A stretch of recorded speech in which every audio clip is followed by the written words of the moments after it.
ரயில்வேக்கு ஒரு SC/ST railway எம்ப்ளாயிஸ்க்கு என்று ஒரு அசோசியேஷன் அவர்களுடைய உரிமைகளையும் அவர்களுடைய ரிசர்வேஷன் மற்றும் அவர்களுக்கு கொடுக்க வேண்டிய அனைத்து பதவி உயர்களையும் இந்த அசோசியேஷன் மூலமாக கேட்டு இந்திய அளவில் இந்திய ரயில்வே முழுவதுமாக ரயில்வே போர்டின் அங்கீகாரம் பெற்ற இந்த ஆல் இந்தியா SC/ST ரயில்வே எம்ப்ளாயிஸை உருவாக்கிய சீமான் தன்ராஜ் அவர்களின் 40வது நினைவு தினமான இன்று அவருடைய நினைவை போற்றும் வகையில் அவரை நினைவு கூறும் வகையில் அவருடைய தியாகத்தையும் நினைவு கூறும் வகையில் இந்த கேரேஜ் ஒர்க்ஸில் பணிமனையில் அவர் பணிபுரிந்து ஓய்வு பெற்று நமது ரயில்வே தொழிலாளர்களுக்காக பாடுபட்ட சீமான் தன்ராஜ் அவர்களுக்கு இங்கே சென்னையிலே கொளத்தூரிலே தன்ராஜ் அவர்களின் பெயரிலே ஒரு நகரே அமைந்துள்ளது.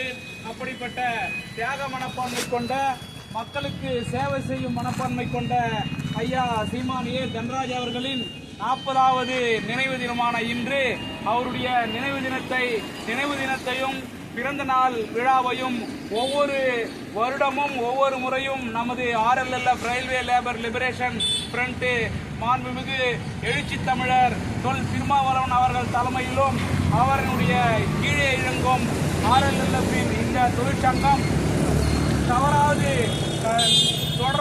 தொடர்ந்து நடத்தி கொண்டிருக்கிறது. இந்த SC/ST association railway employees SC/ST association S1517 வைத்துக் கொண்டிருக்கும் அவரை பற்றி நினைத்து கூட பார்ப்பதில்லை. அவருடைய பெயரை கூட நீக்கிவிட்டார்கள் அந்த அரங்கத்திற்கு.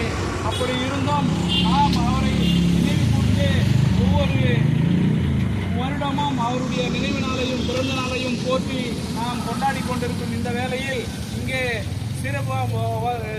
விருந்தினராக வந்திருக்கும் அனைத்து தொழிலாளர்களையும் வருக என வரவேற்று நமது முதலில் சீமான் தன்ராஜ் அவர்களுக்கு அவரை நினைவு கூறும் வகையில் நினைவு தினத்தன்று மாலை அணிவித்து மரியாதை செலுத்தும் வகையில் இங்கே நமது சிறப்பு விருந்தினராக வந்திருக்கும் RLLF-னுடைய பொதுச் செயலாளர் V. வித்யா அவர்களை மாலை அணிவித்து மரியாதை செலுத்தும்படி அன்போடு கேட்டுக்கொள்கிறோம்.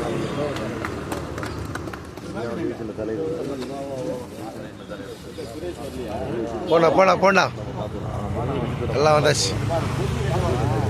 கொடி கட்டவே இல்லை.